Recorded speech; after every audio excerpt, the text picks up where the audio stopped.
welcome back to Ninjago News TV. Today we're back for another top 5 video, and we're going to be talking about top 5 couples or ships. So obviously there are a lot of different relationships in Ninjago, some are better than others, and we're going to be talking about my top 5 favorite ships. So yeah, let's get started.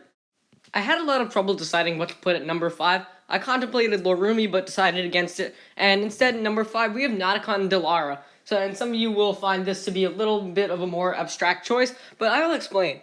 There are definitely traits about this relationship that I really do enjoy. The most obvious is that it is actually between two villains rather than, of course, two heroes, so that automatically makes it a bit more interesting. And the second thing I love about this relationship is the whole what could have been, the whole lost love factor. Of course, everything was grand until Nadakhan did get captured, and that pretty much screwed everything up. Dilara ended up dying after, and Nadakhan was trapped in the teapot of Tyran.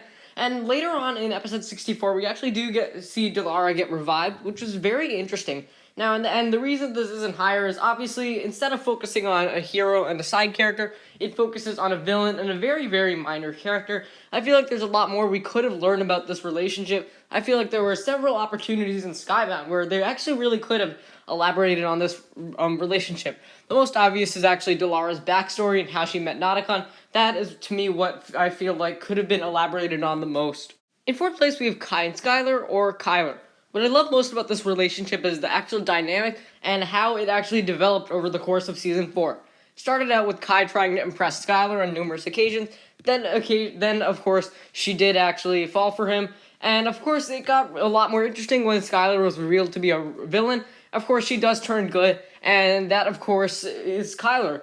The reason why it is this low on the list is because it kind of feels awkward to me, if you know what I mean. You have ships like Pixane and Jaya where it's really feels solid. Kailor feels like a lot weaker to me. I just don't feel like it is actually stronger. If it was to be, it would be a lot higher on this list, but I feel like I would even say that it is awkward at times.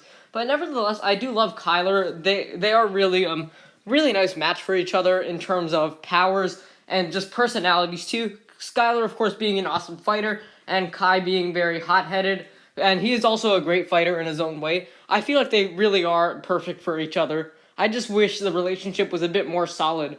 I'm probably going to get called out for this, but I seriously do ship Wusako. I really do ship Wu and Misako more than I ship Garmadon and Misako. And technically, this is what should have happened in the show. Of course, if Garmadon hadn't signed Wu's letter to Misako, this actually would have been a thing. Now, don't get me wrong, I'm actually glad this isn't a thing, but it's very nice in its own way. I love the relationship between Wu and Misako, and even if it technically is cheating, it's still a really interesting dynamic and a very interesting relationship. Pretty much, this is very obvious considering that Misako did like both Wu and Garmadon, and Wu was actually the one who did send that letter to Misako, so technically Wu and Misako would have gotten married if not for Garmadon, if not for Chen intercepting that letter. But I really do love the relationship between them, especially in Season 2, the middle episodes of Season 2. It's really quite apparent when, of course, that famous building jump scene, and we all love that scene. But yeah, even more, as the series did develop, this ship kind of faded from existence, but it still existed in some capacity. There was a scene in Season 5 where she did ride on the dragon with him, and a scene in Season 7 where it was hinted at that he still had feelings for Misako. And of course, in Season 8, we have Misako, who was actually out looking for Wu. So I think it's safe to say that they still kind of do have feelings for each other. And yeah, even though this is technically cheating, I still do ship it. In second place, we have Pixal and Zane, or Pixane or Zixel. And I love almost every quality about this relationship. Take that back. I love every quality about this relationship. First of all, it had a really interesting dynamic from your standard relationship in Season 3, where they were both human, to actually, after Zane's death, she did find Zane being resurrected, which I will mention is still one of the best scenes in Ninjago to date. Now, after that, Pixel does get dismantled, and we enter the fall of Pixane, from Season 4 to Season 7, which is when Pixane, in my opinion, really does kind of decline. It stops becoming really prominent, and Pixel becomes more of a tool rather than a person. Now, enter Season 8, where Pixel is revealed to be the Samurai X and gets her new body again.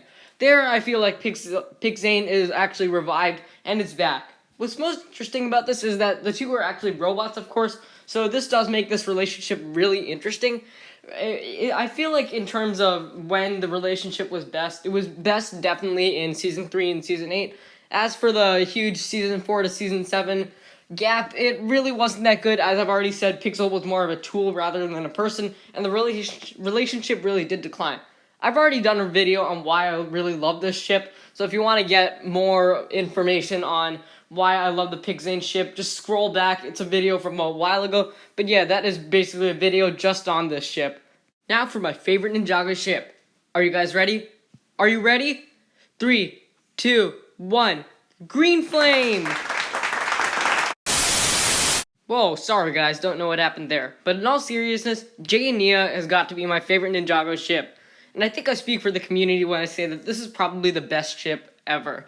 So this was hinted at since the very beginning of Ninjago, the pilots. It had its own season, cough cough season 6, and it's getting another season in the form of the 4-episode special. This relationship is definitely the best because of how much development it's gotten. Moreover, it's between two ninja rather than one ninja and an ally. So that definitely makes it better considering they're both major characters. Now, also, I feel like they're just meant for each other, you know? I mean, the season of Skybound just really helped to solidify this relationship, and it's official. I mean, they were actually dating after Skybound. So because of this, I feel like Jaya has got to be the best relationship in Ninjago. It just has so much development. They're just really meant for each other. And it's just, their dynamic is awesome from, of course, there was that horrible love triangle in Season 3, which we will not speak of. But pretty much after, they were never really dating. They kind of had a bit of relationship drama in the beginning of Season 6. But as the season progressed, they made amends and healed things. And eventually it led to Nia dying, and Jay's final wish is one of the best scenes in Ninjago, as well as my favorite Jaya scene. So yeah, overall this relationship really has a lot of drama and a very, very fascinating dynamic. So that's going to wrap up this video. What do you guys think? What are your top 5 Ninjago ships? Are you a Waith shipper? A Misako shipper? Be sure to leave a comment in the comment sections below, and feel free to even critique my own choices. So yeah, thanks for watching. If you enjoyed, be sure to leave a like, subscribe, share with everyone you know. There will be more videos coming throughout the next week. So yeah, thanks for watching. I will see you next time.